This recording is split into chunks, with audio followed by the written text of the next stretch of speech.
Buenas, una vez más estoy aquí con ustedes para exponer algo que es necesario que en estos tiempos lo entendamos mejor, ya que hay bastante material para podernos nosotros concentrar en este estudio profundo. Es uno de los estudios que ha tenido mal entendido y por eso es que los cristianos hoy en día tienen un falso concepto acerca de la venida del Señor y acerca de los tiempos del fin.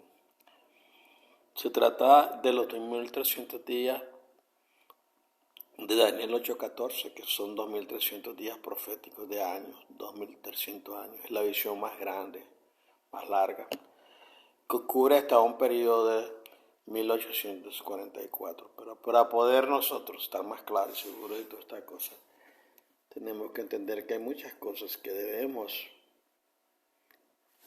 profundizar, hacer un estudio sobre estas cosas, porque los expositores de hoy, o los predicadores, pastores, las escuelas que enseñan estas otras doctrinas, no están bien, porque han abrazado un concepto erróneo acerca de la profecía más grande de la historia. Hoy en día ya ha pasado más de 200 años, casi 200 años, en que se hace necesario que volvamos a hacer un descubrimiento acerca de estos 2300 días proféticos. Los reformadores no tuvieron ese privilegio de poder escudriñar el tiempo del fin. Eso es unas cosas que tenemos que entender, que estas profecías estaban selladas hasta el tiempo del fin, pero eso ya es patente. Vivimos los tiempos finales del tiempo del fin y estamos para entrar a una etapa en que tenemos que tener un conocimiento pleno acerca de cómo es que esta profecía está ligada para el tiempo del fin. Daniel 8:14, que nos habla acerca de los 2300 días. Bueno, vamos a poner varios puntos de vista. Posiblemente se cubra dos o tres estudios. Y no quiero ser aburrido, sino que lo quiero llevar esto en una forma en que podamos captar este estudio maravilloso acerca de los 2300 días proféticos. Todo estudiante de profecía lucha con el significado de la visión de Daniel, tal como se describe en Daniel 8. Daniel 8 es un capítulo difícil de interpretar y varios obstáculos pueden frustrar el significado pretendido. Las presuposiciones de un estudiante de la Biblia y las peculiaridades del idioma hebreo hacen que el contenido y los conceptos presentados en Daniel 8 sean problemáticos. Pero aún, algunos comentarios que se encuentran en Daniel 8 parecen estar desconectados superficialmente de los elementos principales de la visión: el carnero, el macho cabrío y el poder del cuerno. Es cierto que Daniel 8 es una profecía difícil, pero considero que esta visión es una pieza fundamental en el rompecabezas de la profecía apocalíptica. La información revelada en Daniel 8 proporciona la clave que conecta varias profecías. De hecho, sin la contribución de Daniel 8, cierto misterio dentro de Daniel y Apocalipsis sería imposible de resolver. Después de revisar muchos eruditos prominentes que dieron explicaciones sobre la profecía entre los años 430 y 1781 después de Cristo, es interesante que pocos expositores digan algo acerca de Daniel 8. Entre estos expositores no existe consenso sobre el significado de Daniel 8, especialmente los 2300 días mencionados en el versículo 14. Observe cómo se resumen sus conclusiones escritas durante un periodo de 1351 años. Uno, los 2300 días representan años, 21 escritores. Dos, los 2300 días son 2300 días literales, 3 escritores. 3, los 2300 días llegan al fin del mundo, 6 escritores. 4, los 2300 días representan 1150 días de 24 horas, un escritor. 5, sin comentarios sobre los 2300 días, 35 escritores. Para esta encuesta seleccioné deliberadamente escritores que escribieron antes del comienzo del siglo XIX cuando el evangelista William Miller y muchos otros, tanto en Europa como en los Estados Unidos, comenzaron a enseñar que los 2300 días terminaron durante el siglo XIX.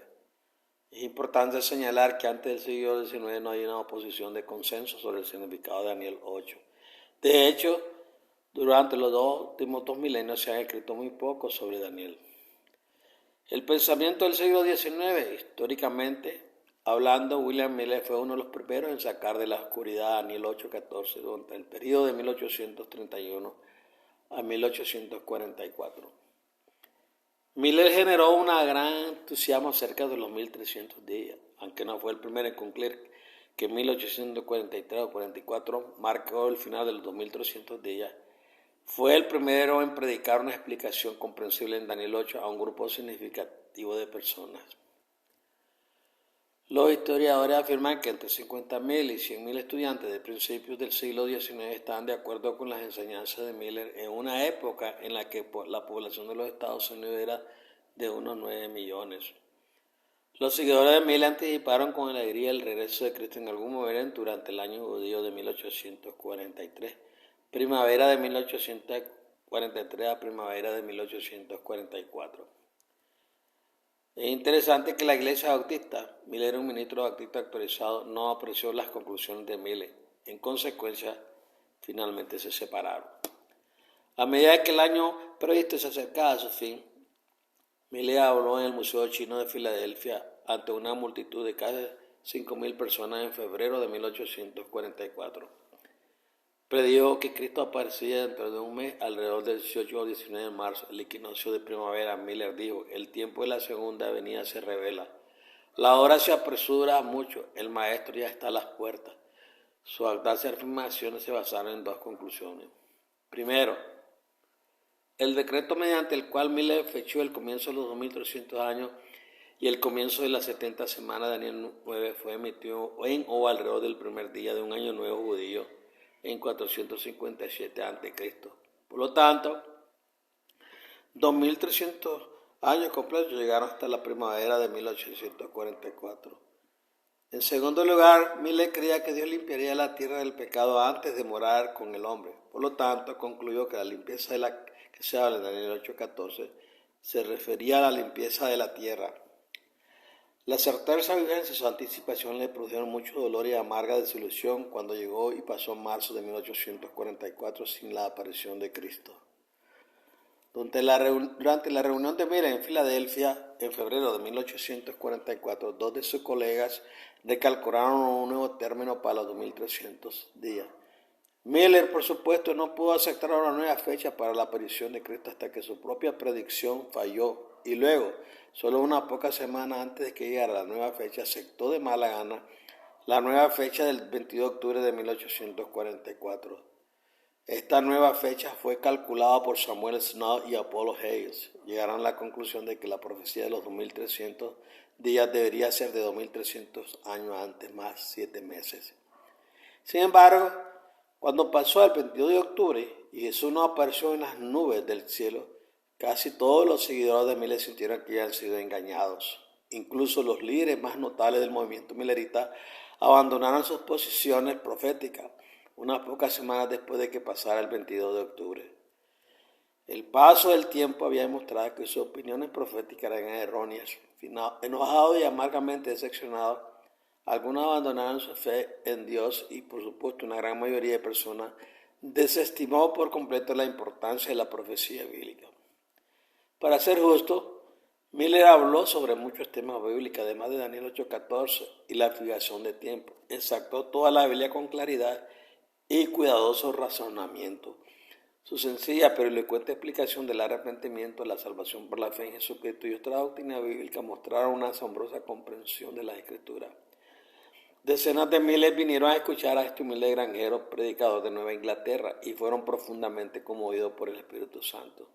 Sus reuniones no estaban adornadas con vistosos actores de vodevil ni personalidades políticas. Su presentación fue sobria y su mensaje convincente. Sin embargo, a pesar de todo el bien que logró, Miller finalmente fue ridiculizado y llamado falso profeta debido al único texto de la Biblia que proclamó tan ampliamente, Daniel 8:14. Este texto que atrajo tanta atención a su ministerio también trajo su ruina. Los historiadores afirman que menos de 500 mileritas se aferraron a las opiniones proféticas de Miller. Un año después de la gran decepción de 1843 al 44, sinceramente la debacle milerita debe considerarse un momento importante y decisivo para Daniel 8. El hecho de que Miller fuera capaz de atraer tanta atención a Daniel 8 es un punto que a menudo se pasa por alto en la historia más amplia de la exposición profética. Sí, el cumplimiento de Daniel 8 no ocurrió como esperaba Miller. Y estoy seguro de que murió reflexionando sobre la misma pregunta en la que se centra este estudio. ¿Qué significa realmente Daniel 8? Después de 1844, la decepción del 22 de octubre de 1844, un puñado de mileritas decepcionados revisaron entre la lágrimas su posición profética y concluyeron que la justificación de Miller desde los 1300 días eran correctas, 457 a.C. al 1844 después de Cristo. Aunque coincidieron en que el momento era correcto, coincidieron en que su interpretación del evento específico que iba a tener lugar el 21 de octubre era errónea. Las personas concluyeron que en lugar de que Cristo regresara a la tierra en 1844, como afirmaba Miller, Cristo entró en una nueva fase de obra en el santuario del cielo. Los registros históricos revelan que Samuel Snow fue la primera persona en asociar el día de la expiación en el Antiguo Testamento con la venida de Cristo en Yom Kippur en 1844. Yom Kippur ocurrió el 22 de octubre de este año según el calendario judío caraíta. La mañana siguiente, el 23 de octubre, después de la noche de gran desilusión, Hiram Exxon sugirió que el santuario limpiar era el templo en el cielo, no en la tierra. Después de 5 años de investigación y debate, un grupo aún más pequeño del contingente milerita concluyó que el 22 de octubre de 1844 era el término correcto para Daniel 8:14. Pero la fecha marcó un punto en el tiempo en el que Jesús comenzó a investigar los registros escritos del cielo sobre los muertos en el cielo para determinar quién debería ser salvo. Miller, sin embargo, no aceptó esta nueva visión. Murió en 1849 en la indigencia financiera y sin idea de que por qué o dónde era defectuosa su interpretación de Daniel 8. Los seguidores de Miller eran principalmente protestantes de las principales denominaciones de los primeros Estados Unidos. A medida que el movimiento millerita ganó impulso, la mayoría de los seguidores de Miller fueron expulsados de sus respectivas iglesias. Naturalmente, después de la gran decepción, muchos milleritas nunca regresaron a sus antiguas iglesias. El pequeño grupo mencionado anteriormente, que creía que la datación de Miller era correcta, pero que sus interpretaciones eran erróneas, eventualmente formaron la Iglesia Adventista del Séptimo Día en 1863. Casi 20 años después de que su esperanza en la segunda venida de Cristo se desvaneciera. Como era de esperar, una de sus primeras doctrinas fue una defensa fuerte y apasionada de la oportunidad de 1844. En ese momento la exposición adventista sobre la profecía incluía una fuente de defensa del cumplimiento de Daniel 8:14 en 1844. Sin embargo, afirmaron que este versículo se cumplió en el cielo y no en la tierra. Para los primeros adventistas, 1844 marcó el fin de todos los periodos proféticos, excepto la media hora mencionada en el séptimo sello y los 1000 años de Apocalipsis 20. Para ello, 1844 marcó el comienzo del tiempo del fin y como un hito profético que indicaba que había llegado el momento de proclamar la oferta final de salvación de Dios al mundo.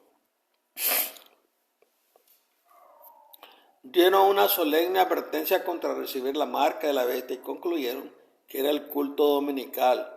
Los adventistas del séptimo día afirman que la bestia de Apocalipsis 3:1 es el catolicismo romano y su única marca de autoridad sobre la cristiandad es el carácter sagrado del domingo. 1844 fue una fecha muy importante para los primeros adventistas porque marcó el nacimiento del comienzo corporativo de la iglesia en la tierra como un movimiento del destino. Al igual que los mormones, los testigos de Jehová y muchos otros grupos religiosos que surgieron durante el siglo XIX, los adventistas del séptimo día creen que son la iglesia remanente de la profecía bíblica. Apocalipsis 12:17. La experiencia millerita no debe pasarse por alto porque desde la debacle de 1844 surgió una doctrina completamente nueva. el ministerio de Cristo como sumo sacerdote del hombre en el santuario del cielo. Esta nueva idea fue descubierta por mileritas decepcionados que se vieron obligados a volver a sus Biblias para tener una comprensión más clara de la verdad. Actualmente creo que la Iglesia Adventista del Séptimo Día es la única denominación que aborda este tema tan profundo. Aunque no soy miembro de esta iglesia, estoy convencido de que el ministerio de Cristo como nuestro sumo sacerdote es crucial para comprender el propósito de los 2300 días de Daniel 8:14. Desafortunadamente, esta doctrina centrada en Cristo establecida en el libro de Hebreos no ha sido ampliamente aceptada por otras denominaciones cristianas. Esto es muy desafortunado porque el ministerio de Cristo en el templo del cielo está intrincadamente entretejido en toda la profecía apocalíptica, especialmente en el Apocalipsis. Ahora que hemos considerado el registro histórico de Daniel 8 durante el siglo XIX, continuemos nuestro examen considerando los acontecimientos que ocurrieron en el siglo XX. Scofield. Con los albores del siglo XX, otro predicador bautista comenzó a enseñar sobre este tema e influyó en más personas que cualquier otro haya hecho hasta la fecha. Su nombre era Dr. C.I. Scofield. Durante la primera década de este siglo presentó una nueva y audaz tesis a la consideración de los protestantes. En resumen, el Dr. Scofield sintetizó tres conceptos que se estaban desarrollando dentro del protestantismo. Dado que el marco histórico enseñado por Miller había demostrado ser defectuoso, Scofield combinó ideas futuristas enseñadas por el erudito jesuita Francisco Rivera, 1537 a 1591, con la idea relativamente nueva de un rapto previo a la segunda venida. Esta noción de rapto se presentó por primera vez en las conferencias británicas de Albury Park, 1826 al 30. Con estas dos nociones concluyó una nueva doctrina emergente llamada dispensacionalismo. Como resultado de la síntesis de Scofield, se introdujeron cuatro nuevas ideas proféticas en el pensamiento protestante. 1. Las promesas dadas en el Antiguo Testamento al antiguo Israel se cumplirán después del arrebatamiento de la iglesia cristiana. Dios cumplirá todo eso, prometió un Israel restaurado y convertido después del arrebatamiento. 2. La semana 70 de Daniel 9 está desconectada de las 69 semanas anteriores y debe ubicarse en el fin del mundo. La brecha entre las 69 semanas y la semana 70 se llama la era o dispensación de la iglesia cristiana. 3. A lo largo de los tiempos, Dios ha implementado diferentes planes o requisitos, dispensaciones, para la salvación del hombre. Esta es la enseñanza que libera a los cristianos de la obediencia a las leyes del Antiguo Testamento que fueron clavadas en la cruz. 4. Antes de que comience la gran tribulación, el cuerpo de Cristo será arrebatado de la tierra. Entonces 144,000 judíos se convertirán a Cristo y cumplirán su nombramiento original de llevar al mundo a Él como Salvador. Aunque la tesis de Scofield no obtuvo apoyo inmediato, sí echó raíces. El Instituto Bíblico Moody de Chicago, Illinois, finalmente se convirtió en un firme partidario de la idea de Scofield. Con el tiempo, el ala fundamentalista del protestantismo ha adoptado gran parte de la tesis de Scofield. A medida que el fundamentalismo y el dispensacionalismo han ganado popularidad, se han producido importantes desvíos del protestantismo tradicional en la comprensión profética. 2 puntos de divergencia. Quizás el cambio más profundo entre los protestantes anteriores a Scofield y los protestantes posteriores a Scofield es el papel que desempeña Israel durante el fin de los tiempos y la identidad del anticristo. Hasta 1900, la mayoría de los escritores protestantes identificaron a Israel del Nuevo Testamento como personas de todas las naciones que recibieron a Cristo, Gálatas 3, 28 y 29, y el Papa era el gran anticristo, según Tesalonicenses 2, Apocalipsis 13, 1. Sin embargo, Scofield estaba convencido de que el Israel del Nuevo Testamento es la misma nación que el Israel del Antiguo Testamento. Scofield anticipó el establecimiento de la nación moderna de Israel que tuvo lugar en 1948. Scofield también concluyó que el anticristo es un hombre que quizás nació en Europa, que aparecerá en el futuro durante la mitad de los 7 años de la gran tribulación, la semana 70 de Daniel 9. Entonces, ¿dónde colocó Scofield los 2300 días de Daniel 8:14? En su comentario bíblico sobre Daniel 8 afirma: esta predicción se cumplió durante la amarga persecución de Antíoco Epífanes IV y en la purificación del santuario de Jerusalén se refiere a un periodo que va del 168 a.C. al 162 a.C., históricamente conocido como la revuelta macabea bajo Udo Macabeo. El razonamiento de Scofield es simple y directo. Concluye que el carnero de Daniel 8 es Persia y el macho cabrío es Grecia. La Biblia establece esto claramente. Scofield luego concluye que el poder del cuerno de Daniel 8:9 debe ser Antíoco Epífanes IV, un rey que salió de Siria, que estaba ubicada en una de las 4 divisiones del imperio griego. Los historiadores nos cuentan que Antíoco persiguió a los judíos y profanó su templo en Jerusalén. Scofield sitúa el comienzo de los 2300 días, el 6 de diciembre de 167 a.C., cuando Antíoco profanó el templo, y termina ese periodo el 27 de marzo de 160 a.C., cuando el general Nicanor fue asesinado. Creo que Scofield observa correctamente que la visión de Daniel 8 se refiere al tiempo señalado del fin, pero esto produce un pequeño problema. La mayoría de los comentaristas de Daniel 8 antes de Scofield consideraba que el poder del cuerno, Daniel 8:9, y el rey que entendía sentencia oscura, Daniel 8:23, eran la misma entidad. Sin embargo, Scofield lo separa. Concluyó que la figura siniestra de Daniel 8:23, el rey que comprende sentencias oscuras, no es la misma entidad que el poder del cuerno mencionado anteriormente en Daniel 8:9, sino más bien una alusión al anticristo durante los últimos tiempos. En otras palabras, Scofield ubica el 95% de Daniel 8 en la historia antigua y sin mostrar ninguna conexión entre el pasado y el futuro, ubica los versículos finales de Daniel 8 en el futuro. Creo que el poder del cuerno en el versículo 9 y el rey que comprende frases oscuras en el versículo 23 son los mismos. El anticristo que aparece durante el tiempo señalado del fin. El poder del cuerno es obviamente la única entidad posible que puede aparecer durante los últimos tiempos, ya que el carnero y el macho cabrío se definen en la visión como los antiguos imperios mundiales de Medo y Persia y Grecia. Desde mi punto de vista, Scofield se equivoca al separar el poder del cuerno de las especificaciones que acompañan a que el rey comprenda frases oscuras y luego intenta forzar a Antíoco IV y los 2300 días a un enorme antiguo.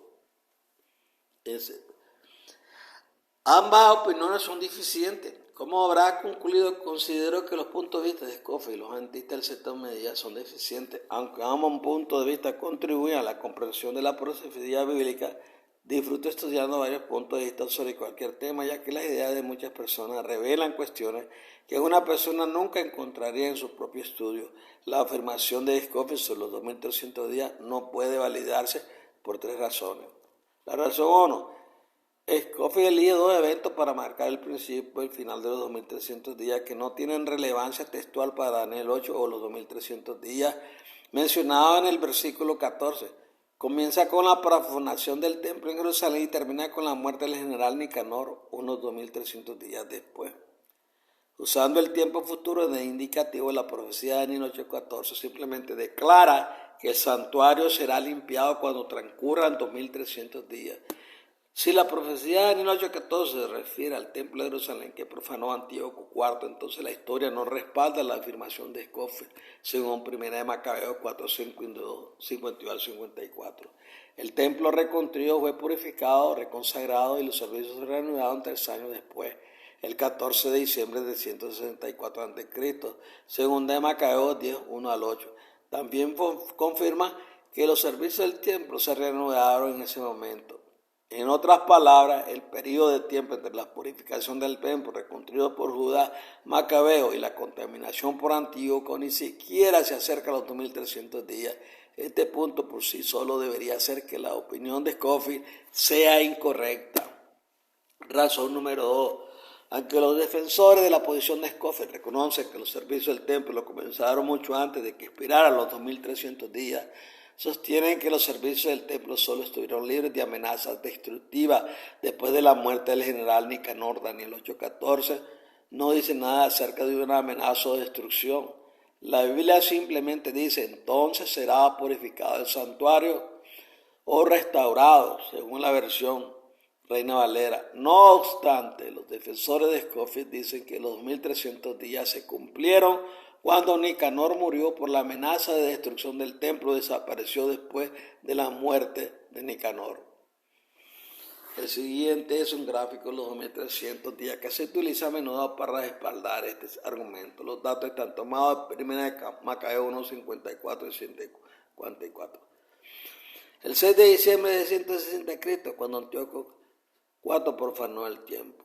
El 27 de marzo de 160 a.C., cuando el general Nicanor fue asesinado. Por lo tanto, 360 por 360 por 360 por 360 por 360 por 110 son 2270. Sumar 30 días a cada 7 años para ajuste el calendario. Tiempo total 2300 días. Esta gráfica se basa en la suposición falsa de que los judíos observaban un año de 300 días. Los partidarios de esta teoría calculan que desde el 6 de diciembre de 167 hasta el 27 de marzo de 160 a.C. transcurrieron 2270 días. Luego, para que el cálculo funcione, agregan unos 30 días cada 7 años para el ajuste del calendario y el tiempo total sumado de 1300 días.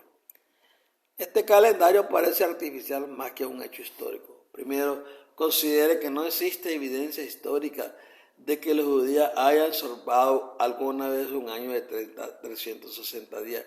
Sin embargo, hay evidencia de que los judíos asociaban un año con un ciclo solar de 360 grados.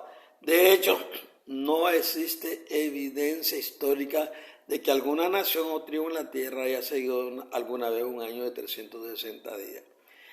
Incluso si los judíos usaran este calendario anual de 360 días, como se escribe, el ajuste de 30 días cada 7 años no resuelve el problema crítico de alineación solar que es necesario para trasplantar los cultivos.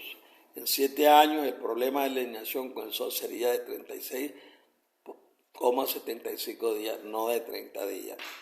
Además, si los judíos usaran este calendario con su ajuste de 30 días cada 7 años, entonces en tan solo 28 años su calendario estaría 27 días alineado con el sol y sus estaciones. Ninguna nación agrícola podría soportar este tipo de error en el calendario. Un año solar tiene 365,2422 días antes del cautiverio babilónico. En 605 a.C., los judíos seguían un año y 12 meses basado en el tiempo solar lunar. Un mes lunar tiene 29,53 días, que contaba de 354 o 355 días. Para armonizar el calendario lunar con el sol cada año, los líderes judíos simplemente añadían días intercalados al final de cada año. Esperaban la primera luna nueva después del equinoccio de primavera para comenzar cada nuevo año. Este sencillo método de añadir días al 12º mes del año anterior aseguraba un cálculo preciso del sol para cosechas, fiestas, etc. También significa que cada nuevo año comenzaba dentro de un periodo de 29 días, cualquier momento entre el equinoccio de primavera y la primera luna nueva. Este sistema funciona muy fácilmente. Por ejemplo, en cualquier año en particular, los judíos podían agregar 10 días intercalados al 12º mes después de un equinoccio, mientras que esperaban la primera luna nueva para comenzar el nuevo año. Sin embargo, el año próximo tal vez tengan que añadir 16 días al 12º mes. El punto crucial es que nunca agregaron más de 30 días al 12º mes porque un ciclo lunar nunca dura más de 29,53 días y nunca comenzaron un nuevo año antes del equinoccio de primavera. Según la enciclopedia judía, los días nublados podían retrasar el año nuevo hasta 2 semanas porque los judíos esperaban hasta poder observar la luna nueva. Por esta misma razón, los historiadores no pueden calcular los acontecimientos judíos hasta el mismo día con un alto grado de certeza. Y el lapso de tiempo entre la profanación del templo de Antíoco IV y la muerte del general Nicanor, asumiendo que aquí es donde transcurrieron los 2300 días de Daniel 8:14, pertenece, no son 2300 días. Scofield parece dejar de lado el punto de que los periodos de tiempo proféticos son periodos de tiempos precisos. Él comenta sobre el periodo de 70 semanas de Daniel 8:24 para verificar este punto. A este respecto debe recordarse que en el gran alcance de la profecía, el tiempo profético está invariablemente tan cerca como para dar una advertencia completa, por lo que indeterminado como para no dar activación a la mera curiosidad. Entonces, si estamos de acuerdo con la ubicación de Scofield de los 2300 días, entonces también debemos aceptar el tiempo cercano porque el número real de días entre la fecha es 2303 días según el cómputo solar. Por otro lado, si seguimos la manera judía de llevar el tiempo, el rango en días podría ser tan solo 2.303 o hasta 2.332 días en total.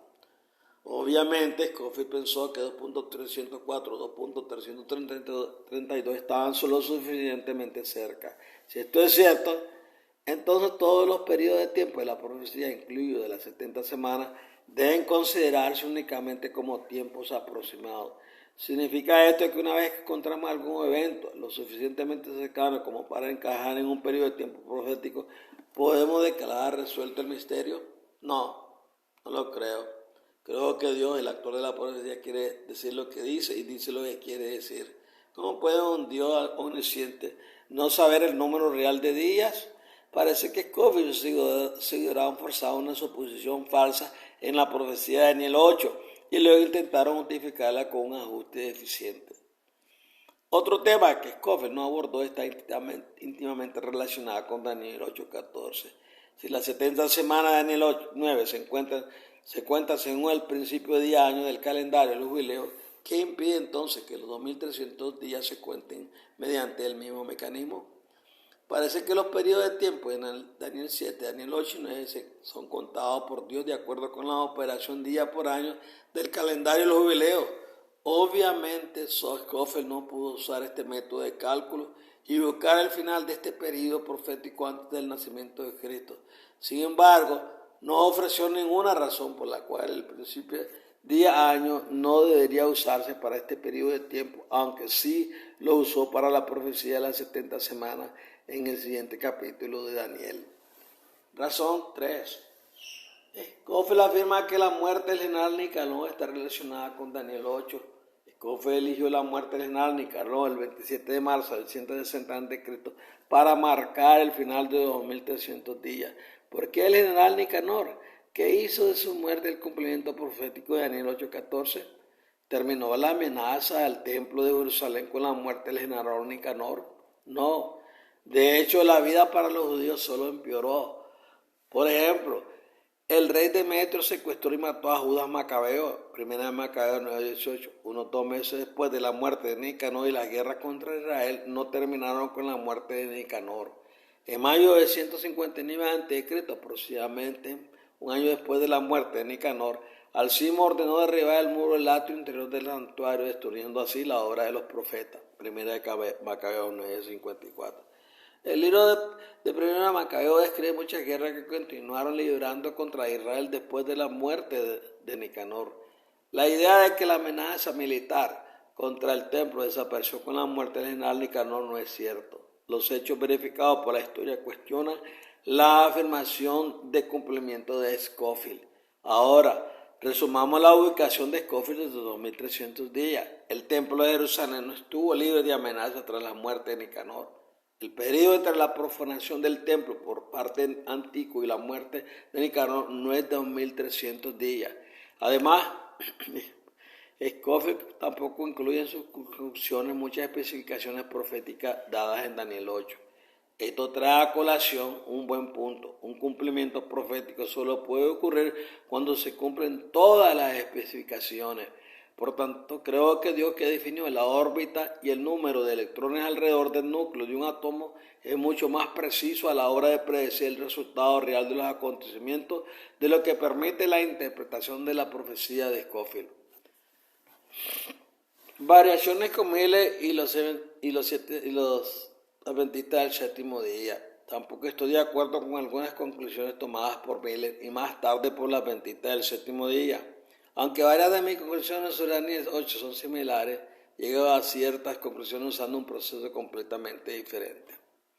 El punto es que las reglas de interpretación que se siguen pueden producir resultados similares en un elemento profético, pero resultados muy diferentes en otro. A continuación se presenta una breve descripción general de las conclusiones y una evaluación de las diferencias.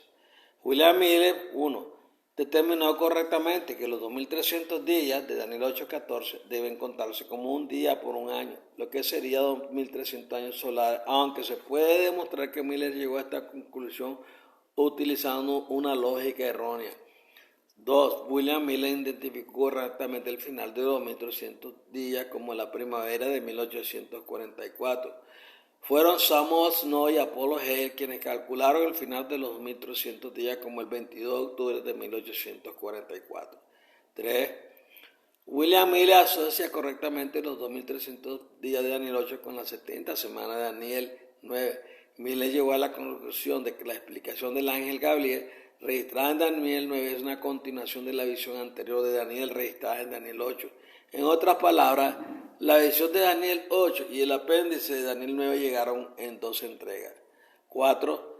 William Miller interpretó correctamente al carnero y al macho cabrío como imperios del mundo antiguo. El carnero representa a los medo-persas y el macho cabrío a los griegos. Miller también concluyó que el cuerno grande o notable de la cabra era Alejandro Magno y que después de su muerte su imperio quedó dividido entre sus 4 generales, Seleuco, Ptolomeo, Casandro y Lisímaco. Los primeros adventistas del séptimo día concluyeron correctamente que el templo para ser purificado en Daniel 8:14 es el templo celestial y no el terrenal, Hebreos 8, capítulo 8 hasta el capítulo 10. Utilizando la simbología del santuario del Antiguo Testamento, aprendieron que Cristo comenzó una nueva fase de obra en el templo del cielo en 1844 como juez del hombre. Como tal, Jesús inició un juicio previo al advenimiento en 1844, abriendo e investigando cada vida en los libros de registro del cielo, Daniel 7, 9 y 10. El propósito de esta investigación es determinar quiénes entre los muertos de Adán y Eva deben ser salvos o destruidos.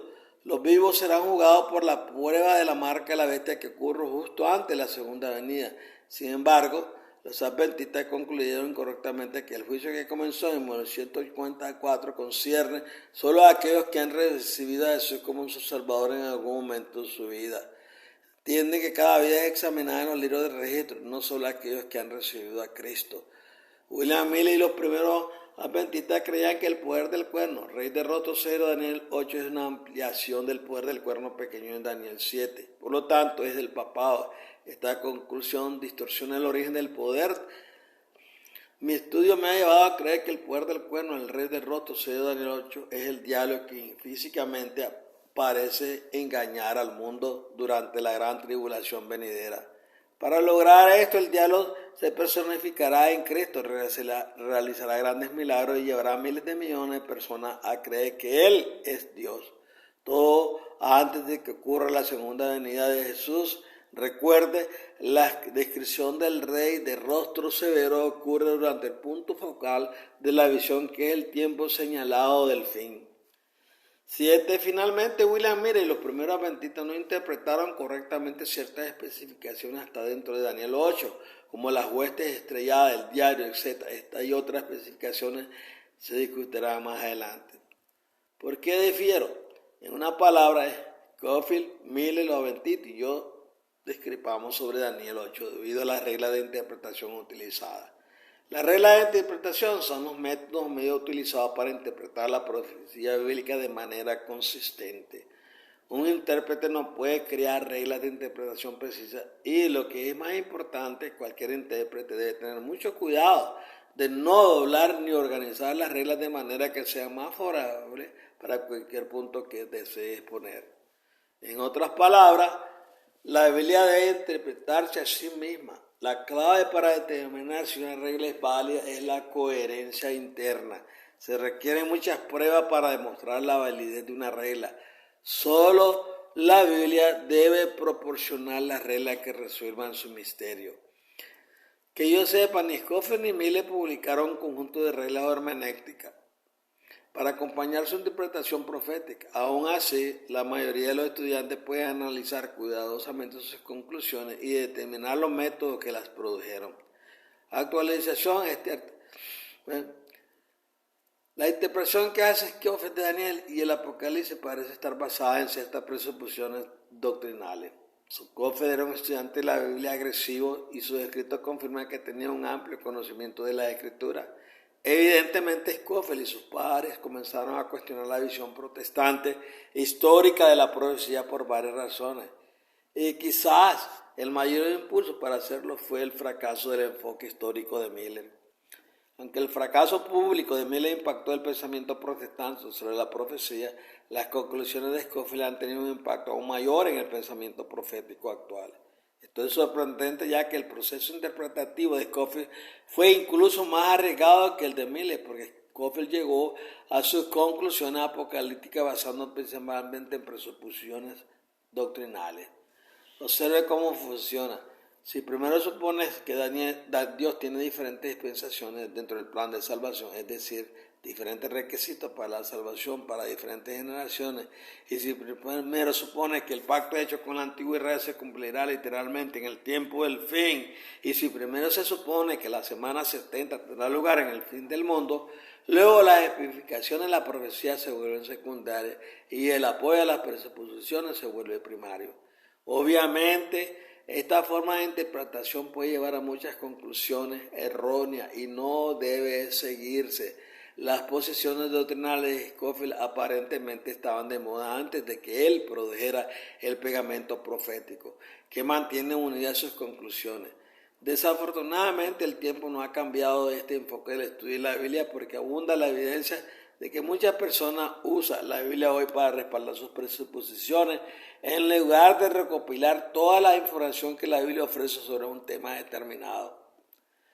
¿Puede un buscador honesto de la verdad determinar si está usando la Biblia de manera inapropiada o en cambio permitiendo que la Biblia se interprete a sí misma?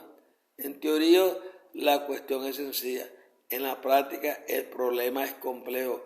En teoría, el único camino seguro es poner sobre la mesa para su consideración toda la evidencia que se pueda reunir, es decir, cada pieza de información que la Biblia ofrece sobre el tema que se está investigando. En la práctica, sin embargo, la naturaleza humana tiene una tendencia a ver lo que queremos ver y rechazar o descartar lo que no entendemos o no nos gusta. Entonces, ¿cómo encontramos y luego aceptamos la verdad? En la búsqueda de la verdad se encuentra un proceso de 6 pasos. Primero, esté dispuesto a reunir todas las pruebas. En segundo lugar, esté dispuesto y ser cuidadoso en resolver todos los conflictos que produce el peso de la evidencia.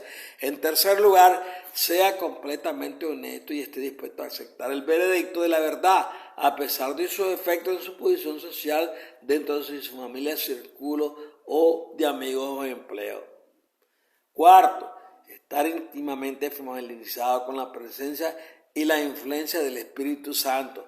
Quinto, esté dispuesto a compartir lo que ha aprendido. Por último, mantenga una actitud abierta que continúe buscando la verdad. Esté dispuesto a probar y refutar constantemente todas las cosas.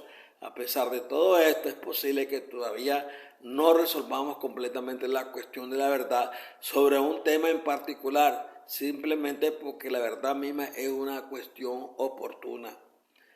Esta es una parte importante. Cuando Dios determina que ha llegado el momento de comprender una verdad en particular, la revelará a aquellos que buscan su verdad. Sin embargo, ante el tiempo de Dios para esa verdad, todas las personas en el mundo no pueden luchar contra la verdad más simple de su misterio. Entonces, si un expositor no ofrece reglas de interpretación, las personas que estudian sus conclusiones no pueden validar sus puntos de vista a partir del texto de la profecía, excepto en la dirección en que los conduce el expositor. La lógica humana no es confiable porque la lógica se rige por premisas o suposiciones, y si una premisa o suposición es incorrecta, la conclusión también será incorrecta. Además, es muy difícil comprobar las conclusiones de Miller y Scofield, ya que estos acontecimientos aún no han ocurrido. En los días de Miller se desconocían las reglas para probar los elementos no cumplidos en la profecía. Todo lo que Miller pudo ofrecer fue una lógica convincente, y la historia demuestra que la lógica por sí sola es demasiado voluble para algo tan importante como la profecía bíblica. Los humanos necesitamos algo que guíe y ponga a prueba nuestra lógica. Si este es el caso, entonces, ¿cómo sabe un estudiante de la Biblia si sus conclusiones sobre eventos proféticos futuros son correctos si no hay manera de verificarlas? Dicho de manera más simple, ¿cómo podemos determinar si tenemos la verdad o no? La única respuesta a este dilema se encuentra en conjuntos válidos de reglas rectoras mediante las cuales se pueden comprobar toda interpretación, tanto pasada como presente y futura. Dado que Miller y Scofield no ofrecen reglas publicadas, aceptar sus puntos de vista nos obliga a caer en una de dos trampas. Dado que con el paso del tiempo se ha demostrado que parte de la visión de Miller son erróneas, debemos preocuparnos más por las conclusiones futuristas de Scofield. Considera estas dos trampas. Trampa primera. Los creyentes deben depender de un erudito, de un comité de eruditos para explicar la profecía correctamente. Esta idea es totalmente inaceptable. Esta creencia es el semillero de cultos, tanto populares como impopulares. Esta posición apoya la idea de que solo los expertos pueden entender la profecía bíblica. ¿Dónde estaban los expertos en los días de Cristo? En los días de Noé. Jesús condenó esta premisa describiéndolo como los ciegos guiando a los ciegos. Mateo 15, 1 al 13, capítulo 23, versículo 13 al 39. Trampa 2.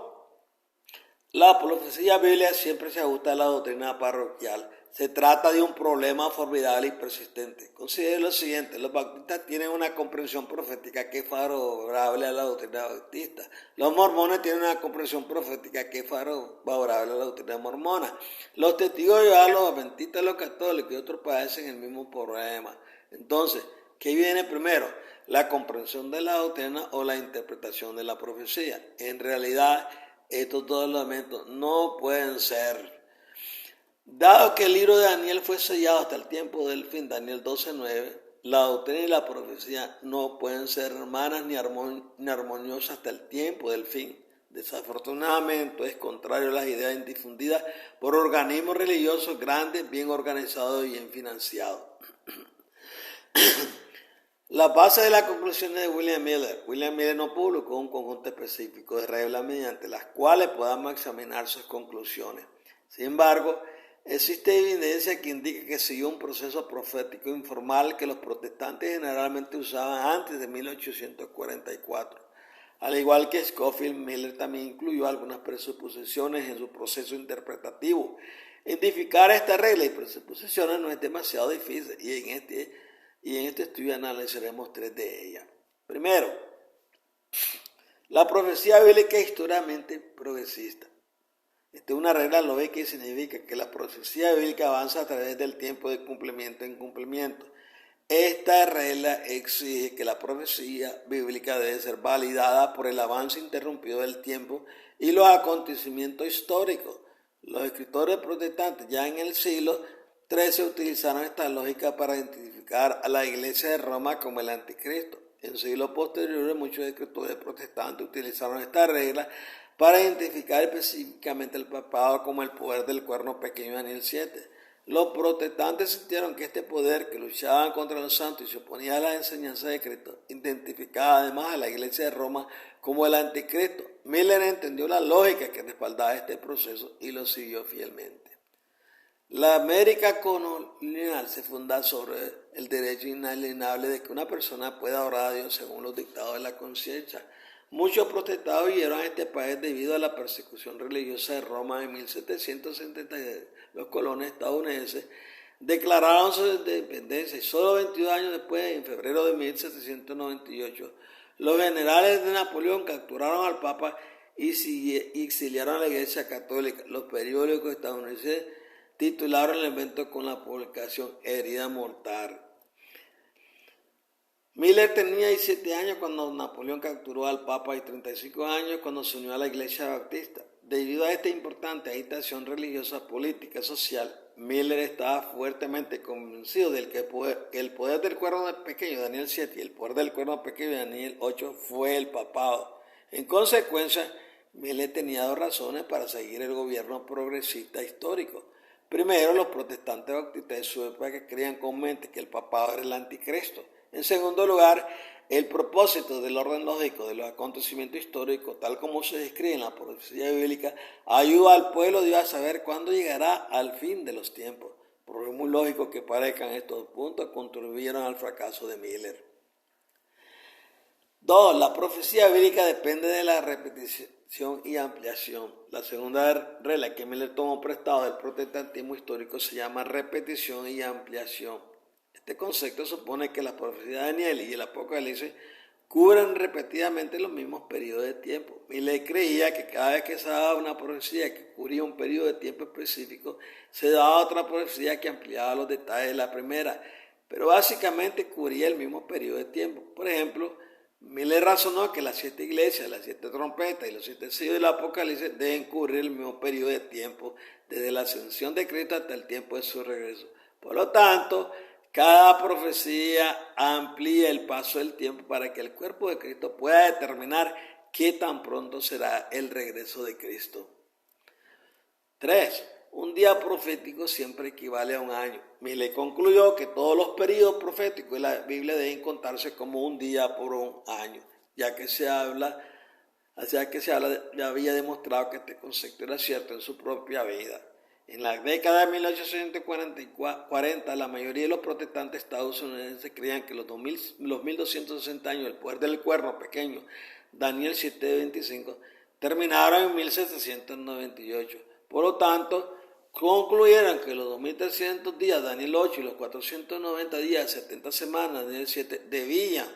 Siga también la regla del día del año. Para su deleite, Miller encontró datos históricos que confirmaban que las 70 semanas también seguían la regla día por año. Además, existe evidencia bíblica que muestra que Dios usó la regla día por año con el antiguo Israel, número 14:34, y Ezequiel 4:5-6.